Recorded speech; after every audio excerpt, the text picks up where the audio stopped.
Welcome to Dairy Stream, focused on issues affecting the dairy community and our customers. Hi, I'm your host, Mike Austin.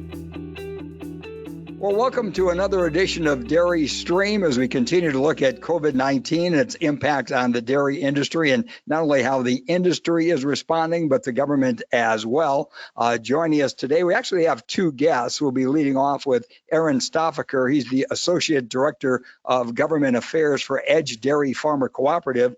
And then later on in the program, we'll be joined by Tim Trotter, the Executive Director of Edge Dairy Farmer Cooperative. But right now, we want to get into a conversation or a topic we didn't have all the facts on when we last talked with you on Dairy Stream, and that was the fact about the CARES program and what it really was going to provide dairy producers and the industry. And Aaron, let's start right there. What now has the federal government done that really affects dairy farmers and agriculture in general? Well, the federal government, through Congress and administrative agencies, have been focusing on keeping our food supply up and running and keeping our food product businesses working so the rest of the nation can be fed by nutritious and healthy products. So kind of a broad overview of what Congress has done. They've passed 3 COVID-19 response bills.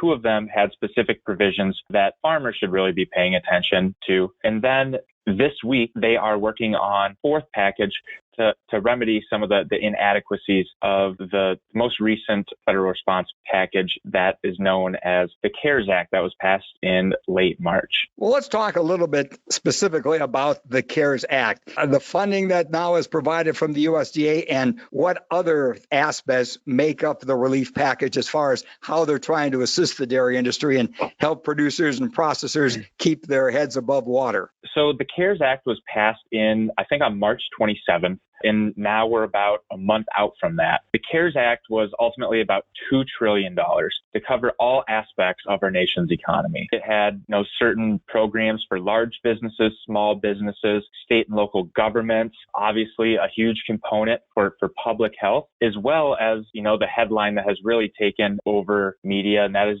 direct financial assistance for individuals. But for agriculture, really there was 2 components that we were watching for. One is funding over at the U.S. Department of Agriculture in terms of how it could roll out programs in terms of helping farms, as well as fulfilling their critical mission of implementing our food assistance programs to make sure our food products can move to those who need it. The second really big component of the CARES Act for farmers is the small business aspect, right? Because farms, not only do they produce food for the rest of our country, they also are employers and they're running businesses, right? So I'll talk a little bit about the tranche of money that farmers are using to make sure that their business operations can stay intact throughout this pandemic crisis and make sure that their employees are safe, healthy, but also that they can continue to pay their employees. So, why don't you give us more details then on the attention and focus, especially in that small business loan area? What really is involved there? I'll talk about one program that has obviously taken kind of the headlines in the past few weeks, and that is called the Paycheck Protection Program. Congress in the CARES Act allotted $349 billion. Right when the CARES Act was signed, we were wondering whether farms would even be eligible. However, it has come that they are eligible. And so what these short-term loans are is that they provide a safety net for farms and other small businesses to make sure that they can continue business operations through this, right? And so it is essentially a program that it's not government money right now flowing to individual businesses. It's actually pushing private capital out. And I think that's important to note because when they are pushing private capital out, we have seen them be able to, or the government be able to get money in the hands of businesses that really need it now. Over the past couple of weeks, their revenue streams have really plummeted. And so they need that revenue now to make sure that they can continue to employ their workers that, service the rest of the economy, right? But what's important about the loans within these paycheck protection programs is they are eligible to be forgiven. If a businesses use these funds to use for payroll costs, mortgage interest, rent, utility costs, really those things to make sure that their business operations can continue. There's a certain aspect that will be forgiven with those. So we've already seen the program open up, and we've already seen that $349 billion be depleted. However, as I mentioned earlier, that this week Congress is looking at topping up those funds to the tune of about $320 billion. So farmers who have not been able to get their applications and be approved for the Paycheck Protection Program, there will be an opportunity to get their applications and get it approved here in the next week or so. However, at this time, we don't know the exact details when those programs will be opened up. However, it is important for farms to really be on top of it when it comes to applying for those loans. And importantly, the Paycheck Protection Program, folks do have to work through existing lenders and participating lenders in the program. So they really do have that expertise using their private lenders to make sure that their applications are full and complete. So just to be clear, Aaron, if I'm a producer and I'm looking for one of these loans, I have to work through my lenders, or how do I actually apply for these loans? So yes, the Paycheck Protection Program, individual small business owners like farmers do have to work through their lenders or another lender for these loans. And through their lender, the lender will submit the application and be approved by the SBA for the loan, so those folks can receive the money as quickly as possible. I would also like to point out a distinction between a different loan program that this fourth legislative package that's being passed this week will make available for farms, and that is the Emergency Economic Injury Disaster Grants and Loans Program. It's the acronym EIDL. It'll be referred to as. So this bill is going to increase the available grant dollars in this program by about $10 billion after, again, the previous appropriations in the CARES Act did become depleted. But this legislation also, importantly, allows farms and other agricultural enterprises to enroll in the EIDL program. This change means that farms can now apply for low interest loans through the EIDL program and qualify not only for the loans, but also qualify for a $10,000 emergency grant that does not have to be repaid. Ultimately, to be eligible, a business does have to show economic harm, which isn't too hard in this day and age. And then there are limitations to the use of those funds, as well as those funds being capped.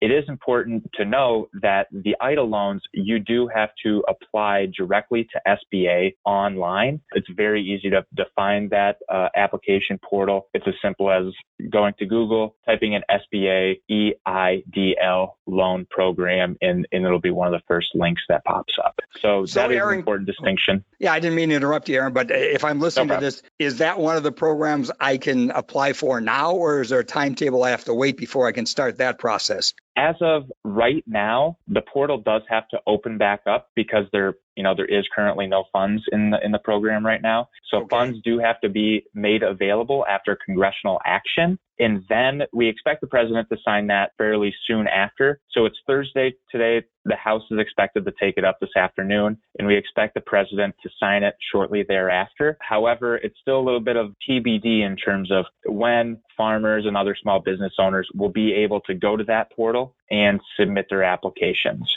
Thanks for that clarification. Just want to make sure that those in the industry understand the dates, and some of this is still fluid, and the details will be coming out as far as specifics. But again, thanks for that overview. We are spending time with Aaron Stoffaker. He's the Associate Director of Government Affairs for Edge Dairy Farmer Cooperative. He is part of today's special broadcast from Dairy Stream on COVID-19. And earlier you did mention, Aaron, about the fact that the USDA's plan also includes $3 billion in food product purchases for redistribution to food assistance program. From your perspective, why is that important? It's very important in terms of moving product from our farms to our processors, and then from our processors to those who need it. With unemployment spiking as a result of this crisis, there will be a surge in demand for food assistance programs, not only the Supplemental Nutrition Assistance Program that's referred to as SNAP, but also a surge on our food banks that serve, underserved populations or those who can't simply afford food at this time. So it is important for those food product purchases to be made, but I also would like to point out a very significant aspect of those. So they did announce in the Coronavirus Food Assistance Program last Friday evening that $3 billion is really going to be targeted towards products that have been significantly impacted by the closure of food service markets. So us in the dairy industry, we're talking about the plummet in demand due to the food service markets closing. So what USDA is essentially trying to do is to offset that demand or that loss in demand from the closure of food service markets and redistribute those products to food distribution hubs like food banks, community and faith-based organizations, and other nonprofits that can use up those products right away. So we don't have a significant stockpile of dairy products and other agricultural products when we make it through this pandemic crisis. So in terms of that $3 billion, USDA announced that they will be making $100 million in purchases every month in dairy product purchase specifically. They will also be making similar $100 million purchases in two buckets in the meat category as well as the produce category, as those are significant ag products that have seen a plummet in demand due to the closure of food service. So we are very excited for that. Those food product purchases and the targeted purchases towards those have been offset in making sure those products can be used up in the near future. One of the things we talked quite a bit about, Aaron, prior to the announcement from the USDA was the Dairy Margin Coverage Program, and the Ag Secretary did announce that was not going to be reopened. Was your organization disappointed that this was not going to happen? When it comes to the Dairy Margin Coverage Program, otherwise known as DMC, that's really a risk management tool that farmers have the opportunity to sign up for in the beginning of the year to protect against losses coming into the year. So while that could have been an option for USDA to take, we were looking for a different program for USDA to make available. So essentially, the crisis that we're in is caused by COVID-19, right? And so USDA's action really needs to look at something, a program to address the situation as it relates to COVID-19. And so as it pertains to those other dairy risk management programs like DMC and then Dairy Revenue Protection, we really didn't see monkeying with those programs as much as making sure that we have a new program, something simple, something that we can, get money in the hands of farmers to make it through these next couple months. So USDA did announce that they will not be opening up the DMC program, but instead going with a more direct financial assistance program that they've released some details, but we are waiting to see further details in how producers will ultimately be eligible for those funds. Well, thanks for that answer. And moving on from there, and again, we're spending time with Aaron Stavaker, the Associate Director of Government Affairs for Edge Dairy Farmer Cooperative.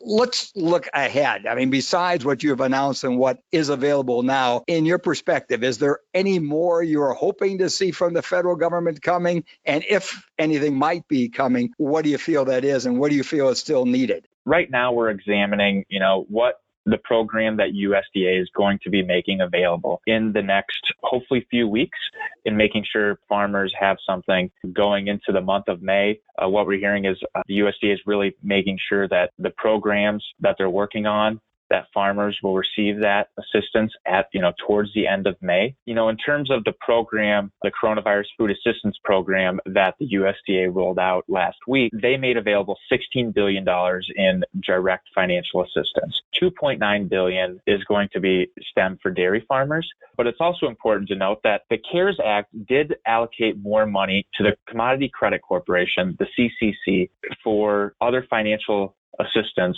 as well as more funding in some of the other risk management programs, as we are going to see a spike in the need for funds for those. Fortunately, USDA did not have the ability to use that $14 billion in the CARES Act immediately. They will be able to use that July 1st of this year. So as we move through the month of May, as we move through the month of June, a lot of attention is going to be focused on, okay, what did this program do that they rolled out last week after stemming from the CARES Act?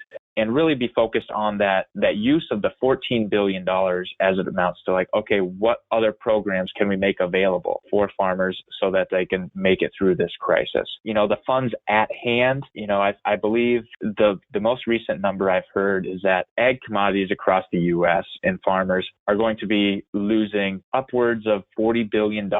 And so the amount of funds that USDA has to work with right now and the $16 billion that was released, doesn't really come close to the true need of farmers across the country. So there is going to be a lot of attention as Congress works through maybe another relief package, maybe in the month of May. That's still a little bit TBD right now. Congress is scheduled to come back on May 4th. They might come back sooner. They might postpone that session to see, what we really need to do and where we are at in those few weeks, because this thing has really taken off in terms of we're in a much different situation than where we were 2 weeks ago, than where we were 4 weeks ago. And I think folks are focusing on making sure that they are providing programs that'll actually help solve problems.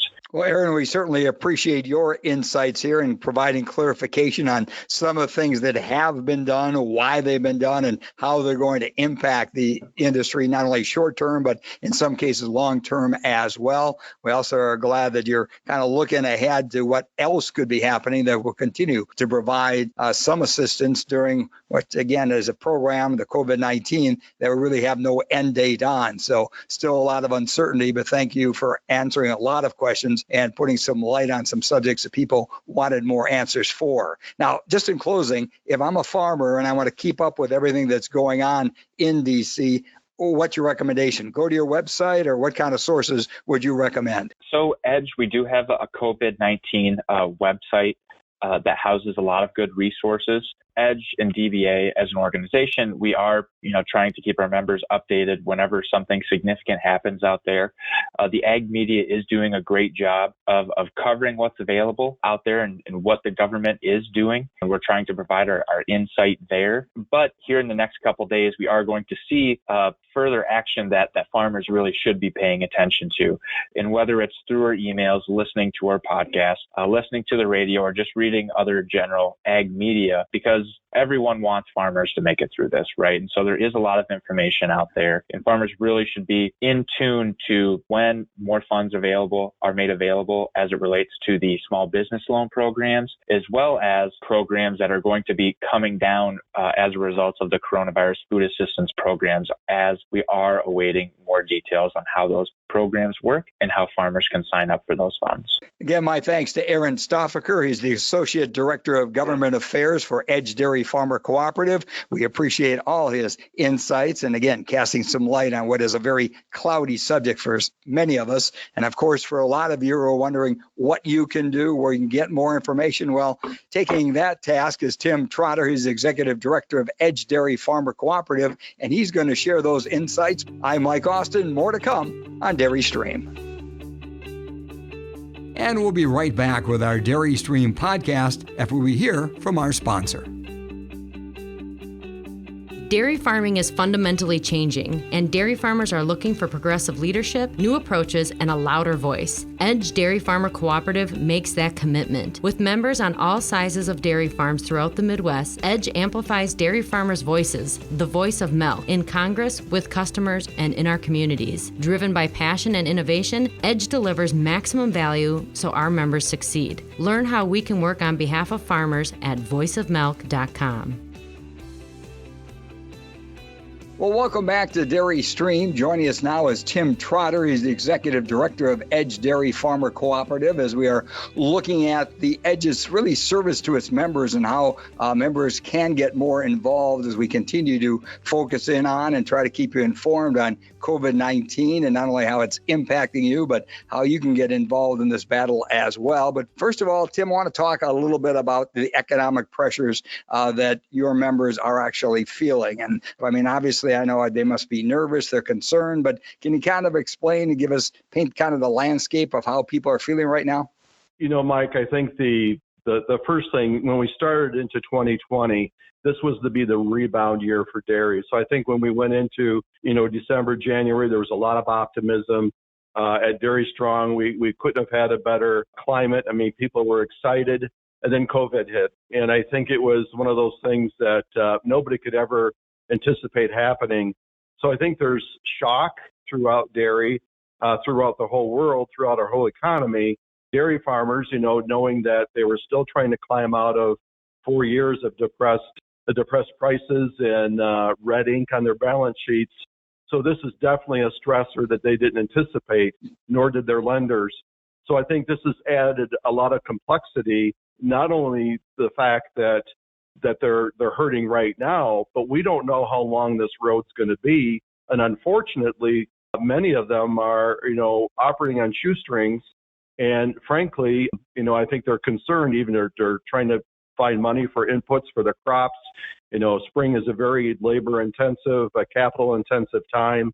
So it's just one of those things that, dairy farmers, I think, are just at their wits' end.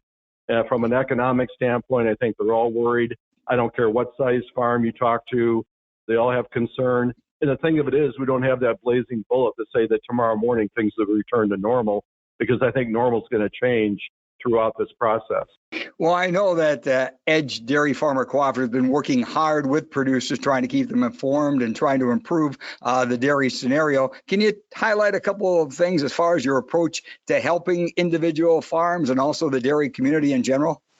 Well, our help began before we even really understood the impacts on dairy.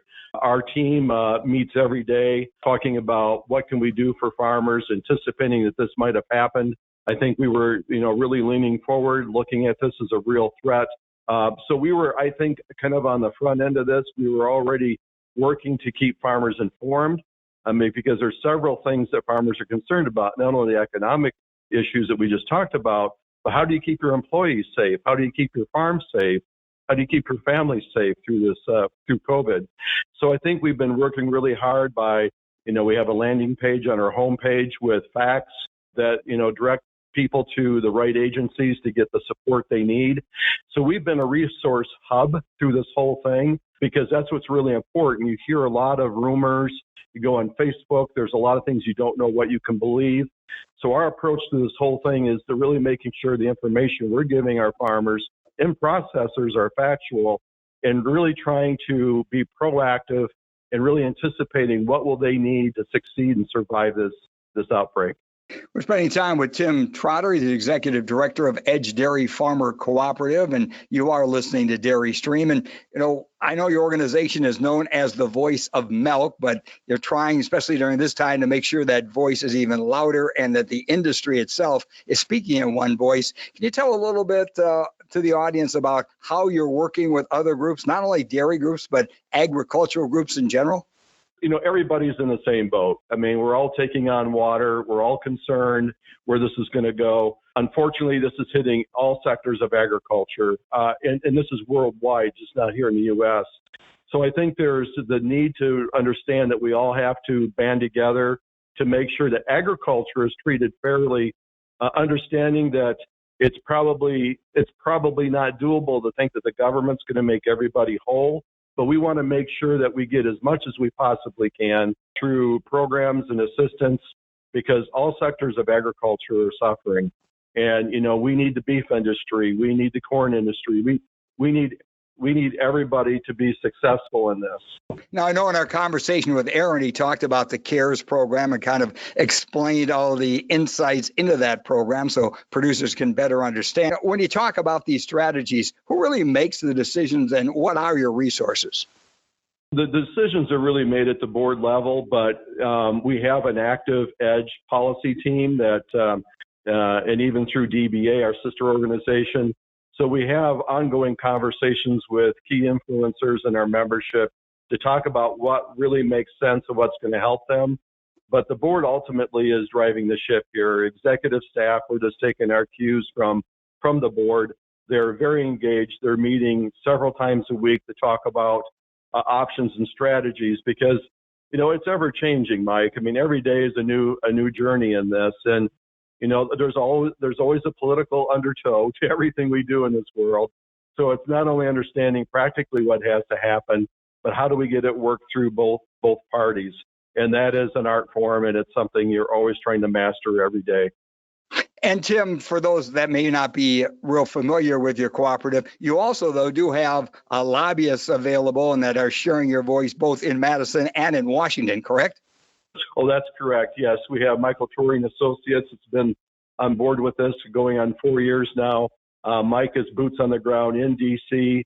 with the support of Aaron Stoffaker here in Madison. We have a very, very strong policy team, well-connected, good insight within the administration and also congressional leadership. We are working around the clock. And I mean, there's not one day a week that we're not sharing information back and forth, evenings and weekends, because I'll tell you, there's a lot of pressure, and it's important. This is a marathon. This isn't a race. We have to every day know that our feelings are being heard, and we're really trying to think innovatively, how do we really get relief to farmers as quickly as possible, and also how do we mitigate the length of this. We don't want to trade off, obviously health for agriculture or for the economy, but we need to have a balance. So I think what a lot of us are trying to work on is how do we balance the both? Because people at home they're not working, and the longer we don't work, the worse a lot of things are going to get. So our policy team in D.C. has been very masterful at this, and I think at the end of the day, we'll be able to point and say we made that happen. Tim, also farmers, though, individually want to make sure that their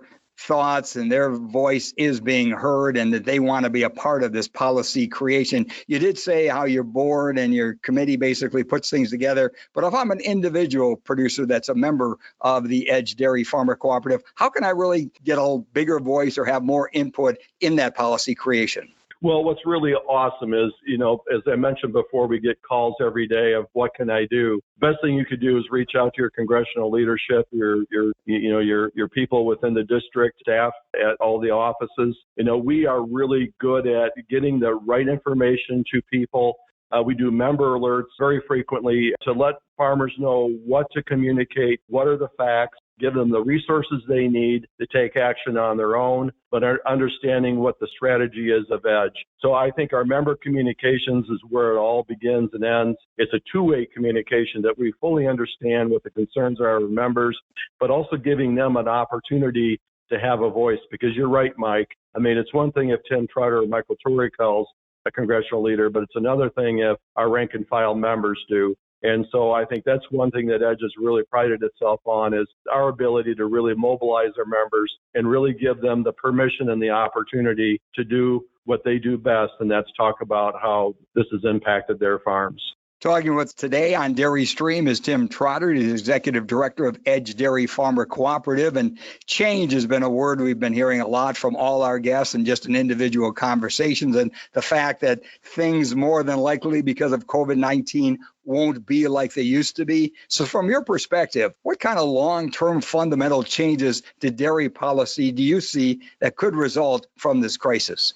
There's several things. And first of all, I think, and we've seen this a time or two already over the last few years, I think it's really important that farmers are really more engaged with their processors, understanding the market segments that they fill, and really having an open communication of what the opportunities are and what the threats are with those different value chains. The one thing about Edge what's really awesome is we represent the majority of the independent processors. These are really, I say, the trailblazers in innovation. So I think we're really lined up well with our members and their milk processors that, they're very innovative, but at the same time, we have to be communicating more as to where we're going and really talking about these what if scenarios. In my lifetime, I've never seen anything like this. And my dad always said every generation sees a pandemic. And I think he's right. And I think it's just how do we react and be proactive about, we always think that nothing's going to happen to us. We have this, this feeling that we're safe and secure. Well, we now know that we are in a very fluid world and we really need to be proactive about communication with our processors. But also, I think from the association side, just understanding how important it is to have risk management tools at your disposal to make sure that you have your cost of production covered either through private sector tools, through using market strategies, but also understanding that our dairy policy needs to support dairy farmers no matter what size farm you are. So if you have 5 cows or 5,000 cows, Your dairy policies need to be able to fit all farms. So I think there's some fundamental things there that we can do that unfortunately are not going to help us right now, but I think it's a lesson learned and we need to take it seriously. Just trying to add on to that, besides these points, what kind of advice do you have for not only your dairy farmers, but those processors that they can do now? Well, I think you can never over communicate. There's a lot of, the world we're in, everything's on Facebook, everything's on social media. Go to the source. If you think you've heard something that you believe might be true, go to the source. Don't go off of rumors.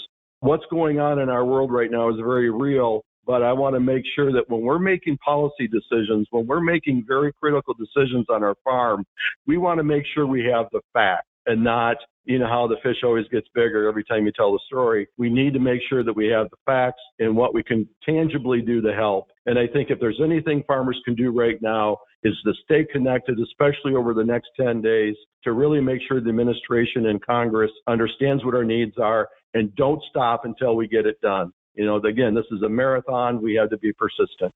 You've been listening to Tim Trotter, Executive Director of the Edge Dairy Farmer Cooperative. We want to thank him for his insights today and his optimistic and factual look at what we are facing and what we may be seeing in the future. Also want to thank Aaron Stoffaker, the Associate Director of Governmental Affairs for Edge Dairy Farmer Cooperative, for updating us on what the latest USDA plan is, other actions as far as what could be taken, and kind of giving a perspective on where we are with the CARES Act and what it can do for producers, but what also still needs to be done. Obviously, there is still a need for more information. That's why we will continue to have these special broadcasts about COVID-19. As always, we wish you to be safe. We thank you for your service. Thank you for listening to Dairy Stream.